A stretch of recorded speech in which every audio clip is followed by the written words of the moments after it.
ရှိတာနဲ့ရောင်ရဲရမယ်လို့မပြောဘူးရတာနဲ့ရောင်ရဲရမယ်လို့ပြောတယ်ရှိတာနဲ့ရောင်ရဲမယ်ဆိုရင်ဘယ်တိုးတက်ကြီးပွားမှာလဲမြတ်စွာဘုရားတိုးတက်ကြီးပွားမှုကိုဘယ်တော့မှမပိတ်ပင်ဘူးဟုတ်လားရတာနဲ့ဘာကြောင့်ရောင်ရဲရမှာလဲဆိုတော့ကို့မှာရနေတာတွေဟာကိုယ်နဲ့ထိုက်တန်တာတွေကိုရတာနော်ကိုယ်နဲ့ထိုက်တန်တာကိုရတာဗျဘာနဲ့ထိုက်တန်တာလဲဆိုတော့ကိုယ့်ရဲ့ကံကိုယ့်ရဲ့ဉာဏ်ကိုယ့်ရဲ့ဝရိယနဲ့ထိုက်တန်တာကိုရထားတာတရားနဲ့တန်လို့တရားပဲရတာအဲ့ဒါတသိမ့်မရခြင်းနဲ့လေအဲ့ဒါကျန်တာတွေအတွက်အဲ့ဒါအတိလောဘဖြစ်တယ်ဟုတ်ရလားကိုကတရားတန်ကံရှိတယ်တရားတန်ဉာဏ်ရှိတယ်တရားတန်ဝရိယရှိတယ်ဆိုရင်တရားရမှာပေါ့တရားဓမ္မအရင်အနည်းအကြောင်းတရားစိုက်ထုတ်ခြင်းပြီးတော့1000ရခြင်းတယ်ဆိုရင်ပြီးတဲ့ရင်ပါလေ900လောက်အဲ့ဒါလောဘဖြစ်နေပြီဟုတ်ရလား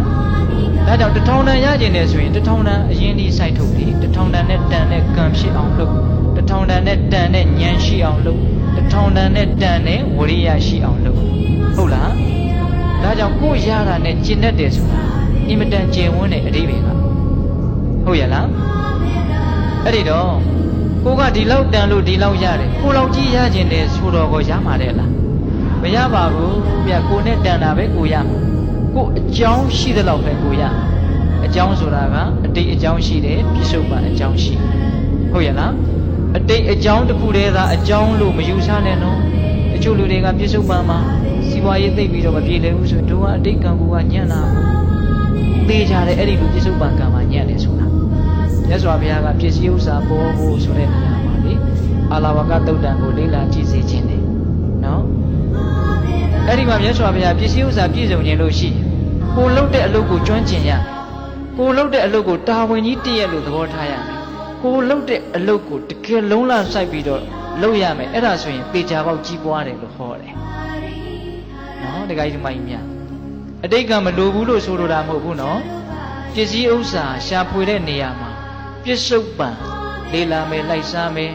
အဲ့ဒါနဲ့အညီကျင့်သုံးမယ်ဆိုရင်ပေါ်ကိုပေါ်နိုင်တယ်ဒါမြတ်စွာဘုရားဟောတာပါနော်အရာရာအတိတ်ကံကြီးတွေပဲလို့ယူဆမယ်ဆိုရင်ပုဗ္ဗေကတဟေတုဒိဋ္ဌိဖြစ်တယ်လို့ဟောဒီပေတကြီးကြားဖို့လောက်ပါတယ်ဒီလောက်ညံ့မယ်မထင်ပါဘူးအဲ့ဒါဒိဋ္ဌိတောင်ဖြစ်တယ်နော်အေးဒါကြောင့်ကိုရတာနဲ့ကျင့်တတ်တယ်ဆိုတာရတာနဲ့ကျင့်တတ်ရမယ်ရတာနဲ့မကျင့်တတ်တော့ရောအပူတွေကရလာမှာတဲ့လားမရပါဘူးမောတာပဲရှိအဲ့တော့ကိုရခြင်းတလောက်ရသလားကိုရတာနဲ့တန်တလောက်ပဲတနည်းအားဖြင့်အကြောင်းရှိသလောက်ပဲရမှာလားအကြောင်းရှိသလောက်ပဲရမှာဗျဟုတ်လား